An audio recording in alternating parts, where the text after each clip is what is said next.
Assalamualaikum warahmatullahi wabarakatuh. Di sini saya Alif Budan Wardana dengan NIM 19101059 dari kelas S1 TT07B dengan cita-cita jalani aja dulu lah, ya kan. Jadi kita langsung aja ke materi, oke?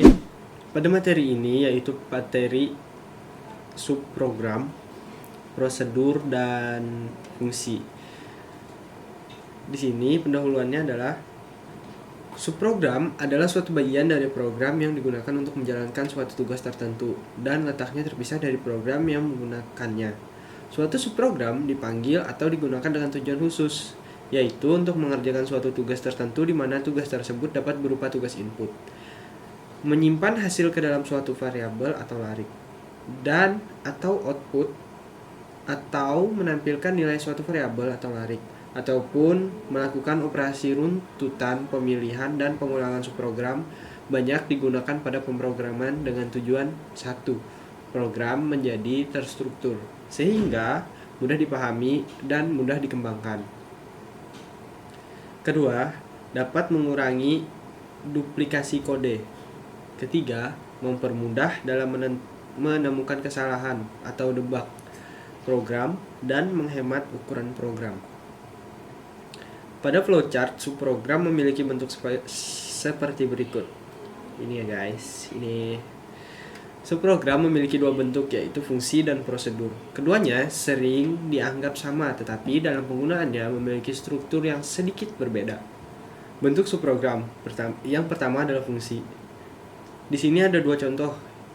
Ya, yang pertama adalah fx sama dengan 2x 2x kali 2 tambah 5x min 8. Yang kedua adalah H dalam kurung X, Y sama dengan 3x kurang Y tambah XY. Itu adalah penulisan dalam matematika. Pada kedua contoh di atas, F dan H adalah nama fungsi, sedangkan X dan Y adalah parameter fungsi yang bersangkutan. Nilai yang dihasilkan oleh suatu fungsi bergantung pada masukan parameter. Misalkan X sama dengan 2, maka F2 sama dengan 2 kali 2 kali 2 tambah 5 kali 2 kurang 8 sama dengan 10X sama dengan 10. Misalkan X sama dengan 1 dan Y sama dengan 2 untuk contoh kedua, maka H1,2 sama dengan 3 kali 1 dikurang 2 tambah 1 kali 2 sama dengan 3. Selanjutnya, ini merupakan struktur dalam bahasa C atau C++. Dan yang di bawahnya, yang float hitung underscore fx dalam kurung float x merupakan pendefinisian fungsi dari persamaan pertama di atas. Yang pertama itu yang di atas, yaitu yang ini nih. Okay. Hitung fx merupakan nama fungsi, sedangkan float x merupakan variabel x menjadi input dari persamaan pertama di atas. Tipe data float dipilih agar nilai x yang diinputkan dapat bernilai pecahan desimal. Jika tak ingin nilainya pecahan desimal, misalkan bilangan bulat, bisa memakai kata integer atau int. Selanjutnya, return 2 dalam kurung 2 kali x kali x tutup kurung tambah kurung buka 5 kali x tutup kurung kurang 8 merupakan nilai yang akan dikeluarkan dari fungsi adalah hasil persamaan tersebut sehingga diletakkan di bagian return. Nilai yang akan dikeluarkan tersebut dapat bernilai pecahan desimal sehingga tipe data yang dipilih untuk fungsi tersebut adalah float. Selanjutnya, fungsi tersebut dapat digunakan oleh subprogram lain atau oleh program utama dengan cara memanggil namanya diikuti dengan parameternya sesuai dengan urutannya. Karena fungsi menghasilkan sebuah nilai, maka diperlukan sebuah variabel yang memiliki tipe data yang sama dengan tipe data fungsi untuk menampung nilai dari fungsi yang dipanggil tersebut. Cara pemanggilan fungsi dalam bahasa C atau C++ adalah sebagai berikut. Variabel sama dengan nama fungsi, kurung buka parameter, tutup kurung titik koma. Kemudian contoh lainnya adalah hasil sama dengan hitung underscore fx dalam kurung data titik koma. Hasil yang tadi di dalam contoh merupakan variabel yang nantinya akan menampung nilai yang dikeluarkan fungsi. Kemudian hitung underscore fx merupakan fungsi yang dipanggil namanya. Kemudian yang di dalam kurung data itu merupakan parameter yang menjadi input untuk diolah dalam fungsi. Bentuk subprogram selanjutnya adalah prosedur. Satu keterbatasan dari subprogram yang menggunakan struktur fungsi adalah fungsi tersebut hanya mampu memanggil satu buah nilai, yang berarti fungsi hanya mengerjakan satu tugas saja. Jika terdapat lebih dari satu nilai yang harus dihasilkan atau dikembalikan, subprogram tersebut tidak elegan dituliskan dengan struktur fungsi. Berikut ini merupakan struktur prosedur yang memiliki bentuk bahasa C atau C++. Berdasarkan struktur tersebut, prosedur memiliki struktur yang hampir sama dengan struktur fungsi. Perbedaannya terletak pada parameter. Parameter pada struktur fungsi hanya terdiri dari parameter input saja, sedangkan parameter pada struktur prosedur dapat terdiri dari parameter input, parameter output, maupun parameter input-output. Hal tersebut membuat jumlah nilai yang di-outputkan dari struktur prosedur dapat lebih dari satu selama nilai tersebut dijadikan parameter output atau parameter input-output. Contoh pendefinisian prosedur dalam bahasa C atau C++ untuk kasus persamaan yang sama dengan fungsi yaitu ini. Oke. Tanda pointer bintang pada parameter Y menunjukkan bahwa parameter tersebut adalah parameter output atau parameter input-output. Pada pointer tersebut harus selalu mengikuti parameter ketika diproses pada badan algoritma agar nilainya dapat dikeluarkan. Sama seperti fungsi, prosedur juga dapat digunakan pada subprogram lain atau program utama dengan cara memanggil namanya diikuti dengan parameter sesuai dengan urutannya. Namun, perbedaannya pemanggilan prosedur tidak dapat langsung dimanipulasi. Selain itu, pemanggilan prosedur juga tidak memerlukan variabel karena prosedur tidak memiliki return value. Atau pada struktur fungsi, adapun cara pemanggilan prosedur dalam bahasa C atau C++ adalah sebagai berikut. Ini merupakan pemanggilan prosedur dalam bahasa C atau C++.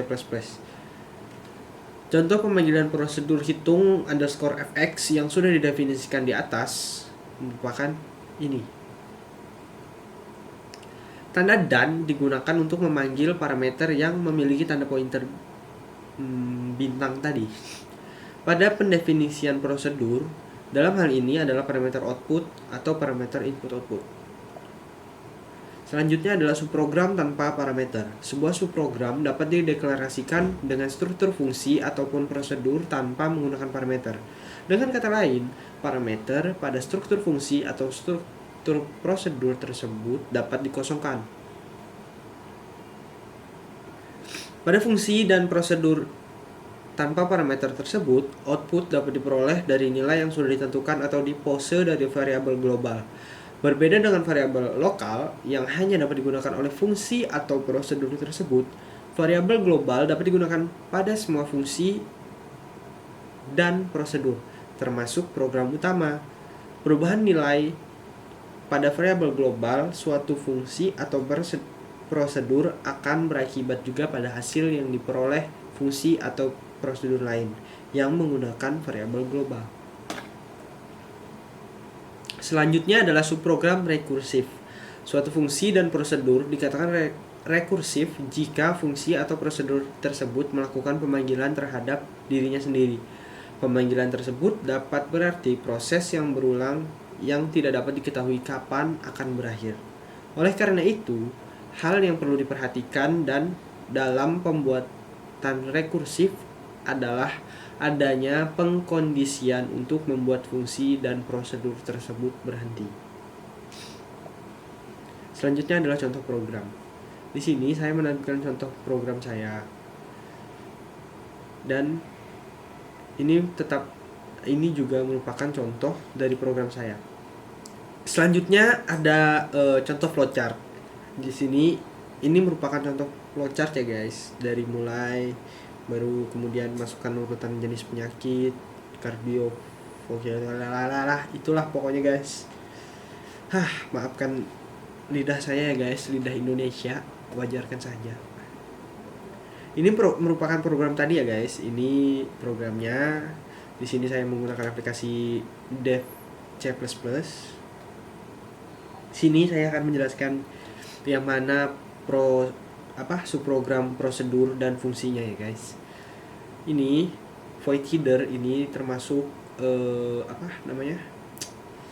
program subprogram prosedur, hanya mengeluarkan output. Kemudian di bawahnya ada void penyakit. Yang di dalam void penyakit ini yang merah ini guys. Nah, void penyakit ini merupakan prosedur input output. Yap, betul, input output. Kemudian di sini ada int bayar. Nah, oke. int bayar ini merupakan fungsi subprogram fungsi tadi guys. Kemudian di sini baru int main. Jadi ini merupakan contoh program tadi. Di sini saya menggunakan aplikasi Dev C++. Jadi di sini saya akan menjelaskan yang mana subprogram prosedur dan yang mana subprogram fungsi. Di sini yang void header merupakan subprogram prosedur output. Void penyakit merupakan prosedur input output. Dan int bayar merupakan subprogram fungsi. Di sini inilah pemanggilannya guys. Nih. Header kurung buka, kurung tutup, titik koma, kemudian penyakit dalam kurung penyakit, kemudian bayar dalam kurung biaya. Selanjutnya adalah kita menunjukkan outputnya ya guys, sekitaran. Jadi void header tadi keluarnya ini ya guys, program pengecekan penyakit. Kemudian program prosedur yang penyakit tadi dimulai dari sini, dari masukkan urutan jenis penyakit ini. Kemudian di sini kita kasih misalkan kita inputkan 1. Di sini akan tertulis bahwa nama penyakitnya ya guys. Kemudian di sini ini masukkan urutan jenis penyakit kembali. Ini merupakan subprogram fungsi. Jadi misalkan karena tadi kita memilih 1, jadi kita pilih 1 lagi kemudian. Nah, beginilah contoh programnya ya guys. Oke. Sekian dari saya. Wassalamualaikum warahmatullahi wabarakatuh.